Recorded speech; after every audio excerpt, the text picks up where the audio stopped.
مشاهدينا نتابع معا تقريرا عن العرب وإسرائيل. إذا كان أنور السادات قد وطأ الكنيسة الإسرائيلي تحيطه كاميرات التصوير التلفزيوني، فإن تلك الكاميرات لطالما ركنت جانبا في لقاءات عربية إسرائيلية طبعتها السرية التامة والغموض المقلق. تكشف الصحف ولا سيما الإسرائيلية منها عن اجتماعات ولقاءات سرية كان العرب يجرونها ويخجلون من الإفصاح عنها بعكس زمن اليوم، إذ صار اللقاء مع الإسرائيلي مبعث مفاخرة أو بمثابة تقديم أوراق اعتماد لدخول المنظومة الأمريكية الإسرائيلية. وفي أوراق التاريخ أسماء وشخصيات ومواعيد كانت تتم على الأراضي المحايدة وتجمع الإسرائيليين بقادة عرب. ونال لبنان حصته في الخمسينيات والمغرب حصصا في الستينيات والسبعينيات والثمانينيات مع الملك الحسن الثاني والد الملك الحالي محمد الخامس. واللافت أن الحسن الثاني كان مؤتمنا رئاسة لجنة القدس.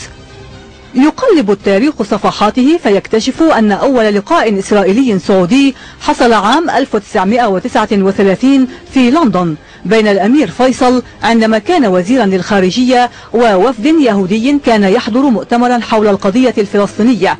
لكن هذه المعلومات ظلت بلا راع رسمي إلى أن رفعت واشنطن صفة السرية عن عدد كبير من وثائق البيت الأبيض، وبينها واحدة بعنوان الملفات السرية واشنطن وإسرائيل والخليج، وقام بعرضها التلفزيون الأمريكي.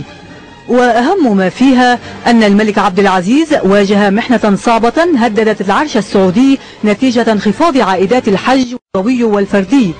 وبموجب هذه الوثيقة فإن الحكومة الأمريكية تدخلت لإنقاذ العرش السعودي مقابل تنازلات قدمها عبد العزيز للرئيس الأمريكي هاري ترومان، إذ وافق على ألا تشارك المملكة أبدا في أي حروب يشنها العرب ضد إسرائيل لاستعادة فلسطين.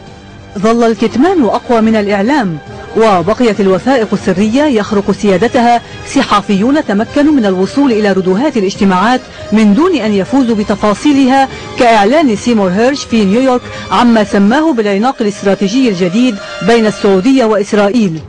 أما أبرز اللقاءات التي رصدتها الصحافة فهي تنظيم عادل الجبير لرحلة إلى يهود أمريكيين إلى الأراضي السعودية بعد أحداث 11 من أيلول سبتمبر، واتصاله بيوسي بيلن حين كان وزيرا في حكومة العمل، واتصالات السفير بندر بن سلطان القديمة بالإسرائيليين، والتنسيق السعودي الإسرائيلي في حرب اليمن بهدف منع العدوان المشترك.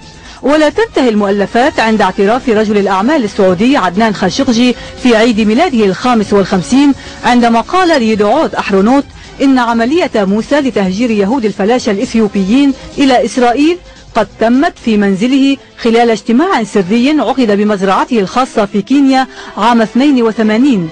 فلماذا كان العرب يلجؤون إلى السرية في علاقتهم مع إسرائيل طالما أن الطريقة الشرعية مؤمنة عبر التفاوض واسترجاع الحقوق